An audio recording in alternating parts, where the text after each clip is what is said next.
Hello, everybody, and welcome back to Travel Secrets with TV's Dave Galvin. This is where we go beyond the brochures, beyond the advertisements, and beyond the Instagram pictures to talk about what travel is really like.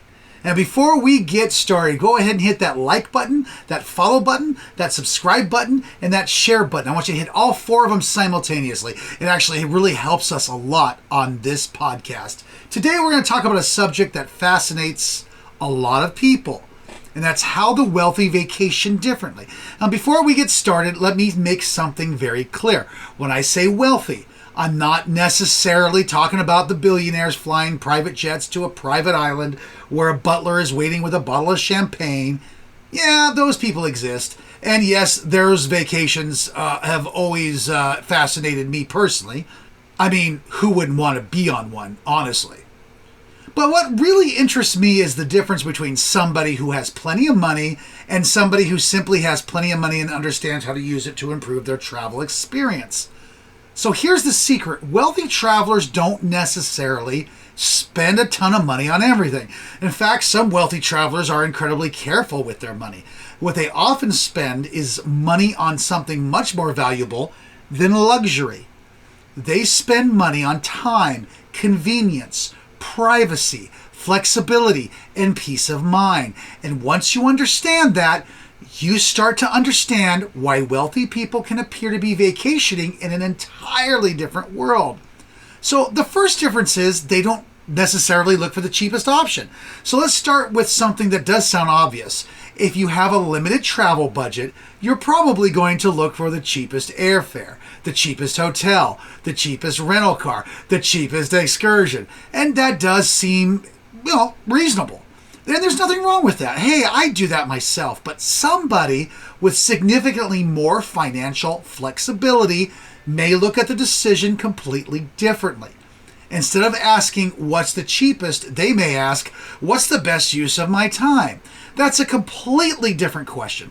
So suppose you find a hotel that's $150 a night, but it's 45 minutes from everything you want to do. Another hotel costs $400 a night, but it's right in the middle of the area you're visiting. Well, on paper, the first hotel is cheaper, but now imagine spending an hour and a half every day sitting in traffic. For a week-long vacation, that's more than 10 hours of your life spent in a car. A wealthy traveler is going to look at this and say, I'll take the more expensive hotel. Not because they're trying to impress anyone, but because their time is worth more to them than the money they're saving. And that is one of the biggest differences between wealthy travel and budget travel.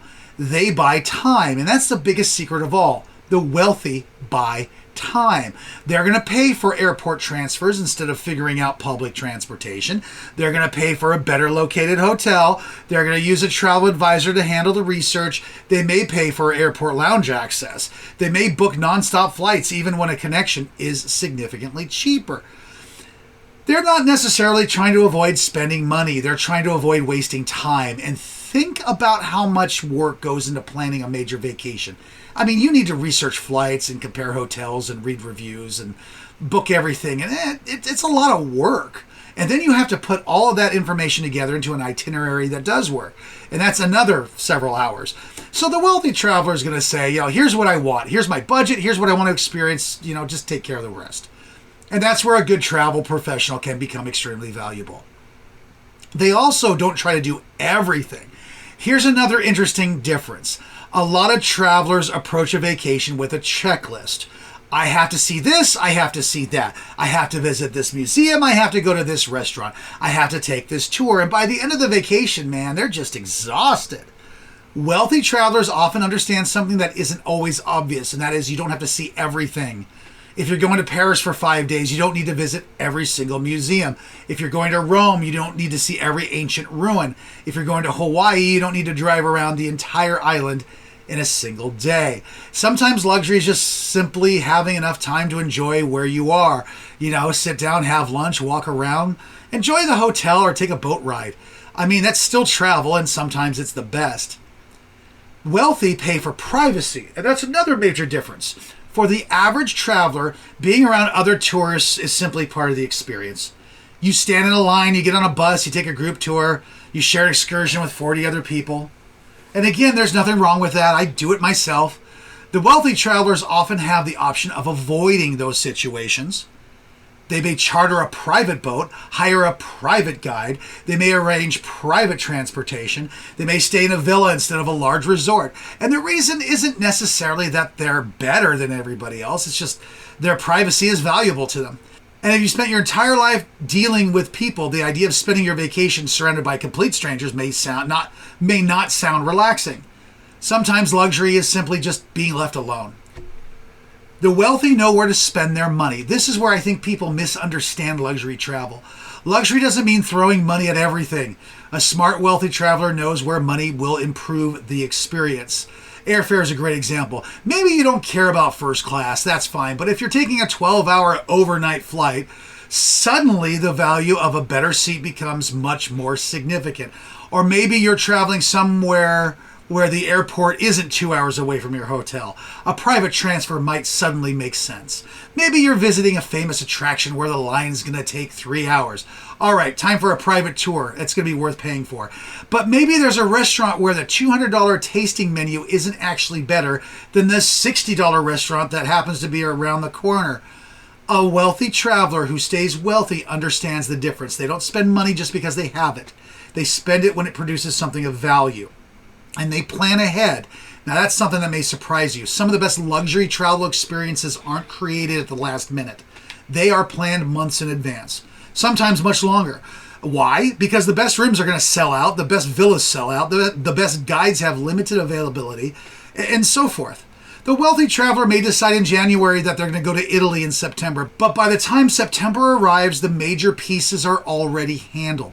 The flights, the hotels, transportations, etc. That doesn't mean the trip is rigid, quite the opposite, because the important pieces are taken care of. They have more freedom to enjoy themselves. They also know when not to plan.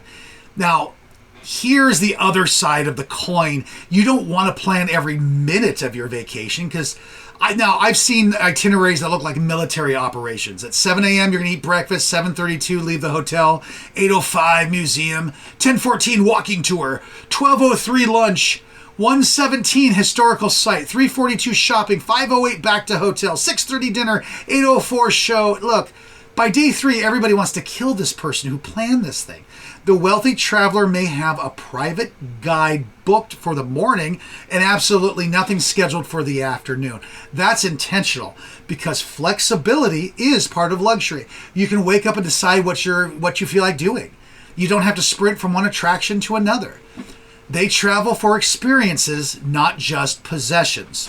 Here's another major shift. We often associate wealth with material possessions, a big house, a nice car, expensive watch, but many wealthy travelers put a tremendous amount of value on experiences. They might spend thousands of dollars on a trip that lasts 10 days, and then they go home with nothing except great memories and some amazing photographs and videos. And that's actually one of the most interesting things about travel. You can't put a price on standing on a mountain you've been dreaming of visiting for 20 years, or watching the sunrise over the Mediterranean, or taking your family somewhere they've never been. Those experiences don't just sit in your garage and gather dust. And they don't need batteries. You might think wealthy people are constantly traveling. Private jets, Europe every month, Caribbean every weekend. Many travelers don't necessarily take more vacations. They just take better ones.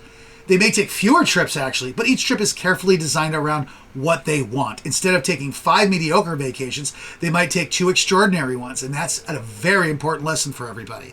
You don't necessarily need more vacation days. You need to use your vacation days you have more intelligently. They use people who know what they're doing. And this is where I have to bring up the travel advisors. Yes, I am a travel advisor, so obviously I'm going to tell you travel advisors can be useful, but let's look at this logically. If you're planning a $10,000 vacation, a $20,000 vacation, or even a $5,000 vacation, how much time do you want to spend researching it? You can spend 20, 30, 40 hours doing research, or you could work with someone who plans travel professionally. A good travel advisor doesn't simply find you a hotel. And they should understand the destination. They should know how all the pieces fit together. They should know which properties are actually appropriate for you. And perhaps most importantly, They should be able to help you when something goes wrong. Because here's the part nobody puts in the brochure. Things go wrong, flights get canceled, tours get canceled, luggage disappears, connections are missed. And when you're standing in an airport 6,000 miles from home, having somebody who knows your trip will be extremely valuable. Here's another secret. Not every wealthy traveler cares about looking wealthy. And that's something social media has really distorted. We see pictures of enormous suites, expensive watches, and private jets. And we just assume that's what luxury is. But genuine luxury can be incredibly understated. A wealthy traveler may care more about having a quiet room than having the biggest suite. They may care more about getting a table at the right restaurant than being photographed in front of a sports car. They may care more about having somebody meet them at the airport than having a limousine just because it looks impressive. In other words, luxury is personal. What impresses one person may be completely meaningless to another. So let's come back to the question, how do wealthy people vacation differently? They often have the ability to remove the thing that makes travel stressful. They can remove the waiting. They can remove unnecessary transportation. They can remove complicated logistics. And what's left? It's the actual vacation itself. That's the real secret. Because luxury isn't necessarily a bigger hotel room, and it's not a private jet. Luxury is control over your time. It's being able to say, I don't want to spend 3 hours doing that. I'd rather stay here another night. I'd rather take the private transfer. I don't want to wait in that line. Everybody hates waiting in lines. Everybody. It's also being able to say somebody else handled this. And honestly, that's something travelers at every income level can learn from. So final thoughts. You don't have to be wealthy to travel better. You don't need a private jet. You don't need a $10,000 hotel room or a personal chef. And you certainly don't need to spend money just to impress people who aren't even on your vacation with you. What you do need is a clear understanding of what matters to you. Hey, maybe it's the convenience. Maybe it's food. Maybe it's the adventure. Maybe it's privacy. Maybe it's spending more time with your family. Maybe it's seeing places you've dreamed about your entire life. Once you know what matters, you can spend your travel dollars accordingly. And that is what the wealthiest travelers often understand better than anybody. They're not necessarily buying more vacation. They're buying a better use of their time. Well, this is Dave Galvin, and this has been another episode of Travel Secrets with TV's Dave Galvin. If you enjoyed this episode, again, share it with someone who loves to travel. Subscribe to the podcast. And of course, if you're planning your next vacation, you don't want to spend 40 hours researching hotels, flights, transfers, and excursions. Visit us at timeforyourvacation.com. Thank you very much, and we will see you Thursday.